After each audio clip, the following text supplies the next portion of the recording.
ആ ഉമ്മമാര് പരാതി പറഞ്ഞു. എന്ത്? 2017 2016 എൻ്റെ 16 വയസ്സുകാരൻ, എൻ്റെ 17 വയസ്സുകാരൻ, എൻ്റെ കൗമാരക്കാരനായ എൻ്റെ മകൻ, എൻ്റെ മൂത്ത മോൻ, എൻ്റെ രണ്ടാമത്തെ മോൻ, എൻ്റെ മൂന്നാമത്തെ മോൻ എന്നിങ്ങനെ പറയാൻ. എന്ത്? വളരെ ടോക്കറ്റീവായിരുന്നു ആള്. നല്ല ചടുലമായി സംസാരിക്കുന്ന, വാചാലമായി സംസാരിക്കുന്ന ആളായിരുന്നു. എവിടെ പോയി സാധനം കൊണ്ടുവരാൻ പറഞ്ഞാലും അവന് നേരല്ല എന്ന് പറയില്ല, അവൻ പോകും, കൊണ്ടുവരും. നല്ല ഒബീഡിയൻ്റ് ആയിരുന്നു, അനുസരണശീലമുള്ള കുട്ടിയായിരുന്നു. എപ്പോഴെങ്കിലും ഒന്ന് ഒഴിവ് കിട്ടിയാൽ 2 കൊല്ലം മുമ്പ് അവൻ, ഞാൻ അടുക്കള ജോലി ചെയ്യുകയാണെങ്കിൽ അടുക്കളയിൽ ഒരു സ്റ്റൂളിട്ട് ഒരു കസേര ഇട്ടിട്ട് എൻ്റെ അടുത്തിരിക്കും. എന്നിട്ടോ വെറുതെ തമാശ പറയും, വെറുതെ കുശലം പറയും, വെറുതെ കിഞ്ചന വർത്തമാനങ്ങൾ പറയും. അതുകൊണ്ട് അങ്ങനെ ഒരു മോനുള്ളതൊരു നേരം പോക്കായിരുന്നു, അങ്ങനെ ഒരു മോനൊരു രസമായിരുന്നു, അങ്ങനെ ഒരു മോൻ ജീവിതത്തിന്റെ അനുഭൂതിയായിരുന്നു. ഇന്ന് 2019 ഉമ്മറപ്പടിക്കൽ നമ്മൾ നിൽക്കുമ്പോ, മധ്യാഹ്നത്തിൽ നമ്മൾ നിൽക്കുമ്പോ അതേ മോന്റെ ക്യാരക്ടർ മാറിപ്പോയിരിക്കുകയാണ്. അവനിപ്പോ സംസാരമില്ല, അവൻ അടച്ചിട്ട റൂമിലാണ്, അവൻ ഒറ്റക്ക് ജീവിക്കാൻ ഇഷ്ടപ്പെടുന്നവനാണ്. അവൻ വിശപ്പുമ്പോ അടുക്കളയിൽ വരും, ചോറ് വിളമ്പി കൊടുക്കും, അത് ഭക്ഷണം കഴിക്കും. അവൻ ഉടനെ തന്നെ അവൻ സിവിൽ സർവീസിന്റെ മുഴുവൻ റിസൾട്ടും വന്നു. IAS പരീക്ഷന്റെ, IPS പരീക്ഷന്റെ മുഴുവൻ റിസൾട്ടും ഇന്ത്യൻ സിവിൽ സർവീസിലേക്കുള്ള, സിവിൽ സർവീസിന്റെ മേലെ ഒരു കുട്ടിക്ക് പരീക്ഷ എഴുതാൻ ഒരു പോസ്റ്റ് ഇന്ത്യ രാജ്യത്തില്ല. ബഹുരാഷ്ട്ര കുത്തക കമ്പനികളിലേക്ക് CEO-മാരെ കൊണ്ടുപോകുന്നത് സിവിൽ സർവീസ് പാസ്സായ ആളെ തെരഞ്ഞെടുത്തിട്ടാണ്. വിദേശ രാജ്യങ്ങളുടെ അംബാസഡർമാരായിട്ട് ആളുകളെ പറഞ്ഞേക്കുന്നത് സിവിൽ സർവീസ് പാസ്സായ ആളുകളെയാണ്. വയനാടിന്റെ ആദിവാസി ഊരിന്റെ അകത്തു നിന്ന് ശ്രീധന്യ എന്ന് പറയുന്ന ഒരു മിടുക്കിയായ പെൺകുട്ടി ഇന്ത്യയുടെ സിവിൽ സർവീസ് പാസ്സായി ചരിത്രത്തിന്റെ ഒരു രജതരേഖ തുന്നിച്ചേർത്തിരിക്കുകയാണ്. ഒരു അരണ്ട നിലാവിന്റെ വെളിച്ചത്തിൽ പുസ്തകം തുറന്ന് പഠിച്ചുപോയ പെൺകുട്ടിയാണ് ശ്രീധന്യ. മെഴുകുതിരി കത്തിക്കണമെങ്കിൽ മെഴുകുതിരിക്ക് കാശ് വേണം. വിളക്കിലേക്ക് എണ്ണയൊടിക്കണമെങ്കിൽ മണ്ണെണ്ണ വാങ്ങാൻ ക്യാഷ് വേണം. അച്ഛൻ പ്രയാസപ്പെടുകയാണ്.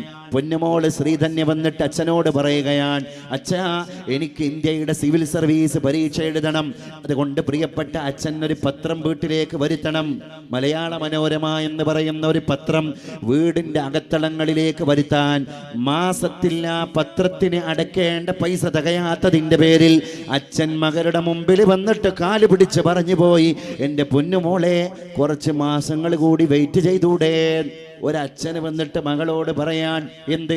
ഒരു പത്രത്തിന് കൊടുക്കാനുള്ള തുച്ഛമായ ക്യാഷ് പോലും ആദിവാസി ഊരിൽ കഴിയുന്ന ആദിവാസിയായ അച്ഛന് മകൾക്ക് വേണ്ടി കൊടുക്കാനില്ലാത്തതിന്റെ പേരിൽ മകളുടെ കാൽക്കൽ വന്ന് വീണിട്ട് ക്ഷമാപണത്തിന്റെ കണ്ണീരൊടുക്കുന്ന അച്ഛന്റെ കഥ അത് എവിടെയാണ്? അന്റാർട്ടിക്കയിലല്ല, ആഫ്രിക്കയിലല്ല, നമ്മുടെ സാക്ഷര കേരളത്തിന്റെ വയനാട്ടിലാണ്. ആ അച്ഛന്റെ ത്യാഗങ്ങളെ കണ്ടിട്ട് കണ്ണീര് തിരിച്ചു കൊടുത്ത ശ്രീധന്യയാണ്. 2 ആഴ്ച മുമ്പ് സിവിൽ സർവീസ് പരീക്ഷയുടെ റിസൾട്ട് പുറത്തു വന്നപ്പോ ഇന്ത്യയുടെ അഭിമാനമായി, എന്തിനേറെ പറയണം, 3 ദിവസം മുമ്പ് ഇന്ത്യ രാജ്യത്തിന്റെ ഇന്ദിരായുടെ പേരക്കുട്ടി രാഹുൽ ഗാന്ധി കേരളം സന്ദർശിക്കാൻ കടന്നു വന്നപ്പോ എവിടെയാണ് ശ്രീധന്യയുടെ വീട് എന്ന് വയനാടിന്റെ മലമടക്കുകൾക്കിടയിൽ അന്വേഷിക്കുകയാണ് പ്രവർത്തകന്മാരോട്. ഉച്ചഭക്ഷണത്തിന് വേണ്ടി അത്യാധുനിക സുരക്ഷാ സംവിധാനങ്ങളുടെ മറവിൽ മാത്രം ഉച്ചഭക്ഷണം കഴിക്കാൻ വിധിക്കപ്പെട്ട ആ വലിയ മനുഷ്യൻ ശ്രീധന്യയെ അടുത്തിരുത്തി ഉച്ചഭക്ഷണത്തിന് തൻ്റെ കൂടെ ഇരുത്തിയിട്ട് ഭക്ഷണം കഴിക്കുകയാണ്. അത് തൻ്റെ തൊട്ടപ്പുറത്തെ പ്രഭാഷണത്തിൽ വിളിച്ചു പറയുകയാണ്, ശ്രീധന്യ ഒരു പ്രചോദനമാണ്, ഇല്ലായ്മയിൽ നിന്ന് വളർന്നു വന്ന പ്രചോദനം. എന്നിട്ട് ശ്രീധന്യ മാധ്യമങ്ങളോട് പറഞ്ഞു, ഇന്ത്യൻ സിവിൽ സർവീസ് പാസ്സായ, ഈ വർഷം പാസ്സായ 90% കുട്ടികളും പറഞ്ഞു, ഞങ്ങൾ എങ്ങനെയാണ് സിവിൽ സർവീസ് പാസ്സായത് എന്ന് നിങ്ങൾ ലോകത്തോട് വിളിച്ചു പറയണം. പുതിയ വളർന്നു വരുന്ന മക്കൾ നമ്മുടെ കൂട്ടത്തിലുണ്ട്, ആണും പെണ്ണൊക്കെയായ മക്കള്.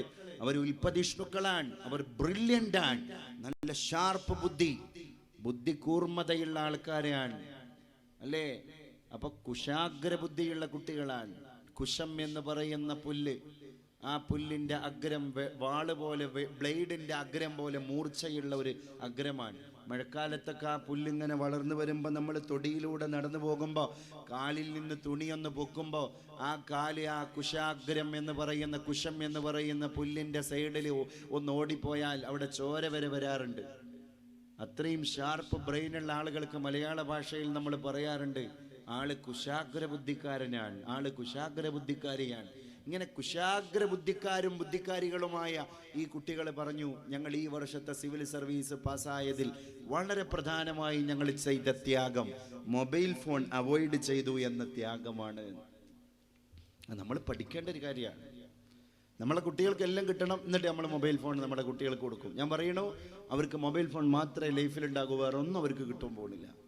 എന്തിനേറെ പറയണം, ഫേസ്ബുക്കിന്റെ CEO മാർക്ക് സുക്കർബർഗ് പറഞ്ഞു മാധ്യമങ്ങളോട്, സുന്ദർ പിച്ചെ പറഞ്ഞു മാധ്യമങ്ങളോട്, ആപ്പിളിന്റെ CEO കുക്ക് പറഞ്ഞു മാധ്യമങ്ങളോട്, ഞങ്ങളുടെ മക്കളിൽ നിന്ന് ആദ്യം അകറ്റി നിർത്തിയത് മൊബൈൽ ഫോണാണ്. ഇവരാണ് മൊബൈൽ ഫോണിന്റെ ഇൻവെൻഷൻ നടത്തിയ ഫൗണ്ടർമാരും ഫാദർമാരും. മൊബൈൽ ഫോണിന്റെ അടുക്കളയിൽ നിന്നിട്ട് ആഭ്യന്തര കാര്യങ്ങൾ നിയന്ത്രിച്ച ഈ അപ്പോസ്തലന്മാർ പറയാണ്, ഞങ്ങളെ മക്കൾക്ക് മൊബൈൽ തൊടാനേ കൊടുക്കാറില്ല. എന്നിട്ട് അവർ വിതരണം ചെയ്ത് നമ്മുടെ മുമ്പിലേക്ക് കൊണ്ടുവന്ന ഫോണാണെങ്കിൽ നമ്മുടെ കുട്ടി ഇന്ന് 2 കുമ്പിൾ കഞ്ഞി കുടിക്കണമെങ്കിൽ സ്മാർട്ട് ഫോൺ ചലിക്കണം എൻ്റെയും നിങ്ങളുടെയും വീട്ടിൽ. ഇതാണ് അവസ്ഥ.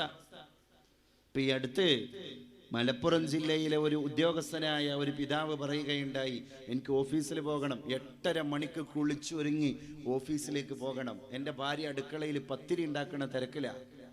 ഞാനാണെങ്കിലോ എൻ്റെ ഷർട്ട് അയൺ ചെയ്യണം. അയാൾ പറയാണ്, വീട്ടിൻ്റെ തട്ടും പുറത്തുനിന്ന് ഞാനിങ്ങനെ അയൺ ചെയ്തുകൊണ്ടിരിക്കുകയാണ്, എൻ്റെ ഭാര്യ അടുക്കളയിൽ പത്തിരി ചുട്ടിക്കൊണ്ടിരിക്കുകയാണ്. അതിൻ്റെ ഇടയിലാണ് 3.5 വയസ്സുള്ള കുഞ്ഞുമോള് താഴത്തെ ബെഡ്റൂമിൽ നിന്ന് നിലവിളിച്ച് കരയാൻ, ഭയങ്കര കരച്ചിൽ. അങ്ങനെ ഞാൻ എൻ്റെ ഇസ്തിരിപ്പെട്ടി ഓണാക്കാനൊക്കെ ഓഫാക്കാനൊക്കെ മറന്നു, കോണി ഓടി ഇറങ്ങി. അദ്ദേഹത്തിൻ്റെ ഭാര്യയെ പറ്റി അദ്ദേഹം പറയാണ്, എൻ്റെ ഭാര്യ പത്തിരി മറിച്ചിടാൻ പോലും മറന്നു, ആ ചട്ടുകയിട്ട് ഓടി ബെഡ്റൂമിലേക്ക്. മോൾ എന്തിനാ കരയണത് എന്നറിയില്ല. ഭാര്യയും ഭർത്താവും ബെഡ്റൂമിൽ വന്ന് നോക്കുമ്പോൾ മകള് കയ്യും കാലും നിലത്തിട്ടടിച്ചിട്ട് ഭയങ്കര കരച്ചിലാണ്. ഇവര് ഷർട്ട് ഊരി ഡ്രസ്സ് ഊരി പരിശോധിച്ചു, കുട്ടിയുടെ ചോരപ്പാടുണ്ടോ, എന്തെങ്കിലും പ്രാണികളെ കടിച്ചോ, എന്തെങ്കിലും ജീവികളെ ശല്യം ചെയ്തോ, ഒന്നും അറിയില്ല. ഒരു ചോരയുടെ പാട് പോയിട്ട് ഒരടയാളവും ഒരു അസ്വാഭാവികതയും പൊന്നുമോരുടെ ശരീരത്തിൽ കാണുന്നില്ല. അവസാനം പിടുത്തം കിട്ടിയ കഥ അനുഭവസ്ഥനായ ഉദ്യോഗസ്ഥൻ പങ്കുവെക്കുകയാണ്. മറ്റൊന്നുമായിരുന്നില്ല പ്രശ്നം. ഞങ്ങളുടെ മോള് പിന്നെ ഫോണിൽ, സ്മാർട്ട് ഫോണിൽ ഗെയിം കണ്ടുകൊണ്ടിരിക്കുകയാണ്. അതിൻ്റെ ഇടയിൽ ബാറ്ററി ലോ ആയി. ആ ഗെയിം കണ്ടുകൊണ്ടിരിക്കുന്ന കുട്ടിയുടെ മുമ്പിൽ ഫോൺ ഷട്ട് ഡൗൺ ആയി, ഓഫായി. അത് സഹിക്കാൻ പറ്റാതെ നിലവിളിച്ചതാണ് ഞങ്ങളുടെ പൊന്നുമോൾ. ഇത്രയും വലിയ അഡിക്ഷനിലേക്ക് മലയാളിയുടെ മകൻ കടന്നുപോയിട്ടുണ്ടെങ്കിൽ നമ്മൾ അത്തരത്തിലുള്ള ലോകത്താണ് ജീവിച്ചു കൊണ്ടിരിക്കുന്നത്. അതുകൊണ്ടാണ് ഞാൻ പറഞ്ഞത്, 10 മാസം വിദ്യാലയങ്ങളിൽ പോയി അറിവ് നേടിയിട്ടുണ്ട് നിങ്ങളുടെ മക്കളെങ്കിൽ ഈ 2 മാസം അലഞ്ഞു തിരിയാനുള്ള മാസമല്ല, അറിവിനേക്കാൾ വലിയ തിരിച്ചറിവ് നിങ്ങൾ കൊടുക്കേണ്ട മാസമാണ്. നമ്മൾ ആദ്യം കൊടുത്തത് തിരിച്ചറിവല്ല, മൊബൈൽ ഫോണാണ്. നമ്മൾ ആദ്യം മക്കളുടെ കയ്യിലേക്ക് കൊടുത്തത് തിരിച്ചറിവല്ല. എല്ലാ തിരിച്ചറിവിനെയും നഷ്ടപ്പെടുത്തുന്ന, എൻ്റെ മുമ്പിൽ ഉള്ളത് അടുക്കളയിൽ ഒരു യന്ത്രം പോലെ പണിയെടുക്കുന്ന പാവപ്പെട്ട ഉമ്മയാണ് എന്ന ബോധത്തെ കെടുത്തിക്കളയുന്ന യന്ത്രമാണ് മൊബൈൽ ഫോൺ.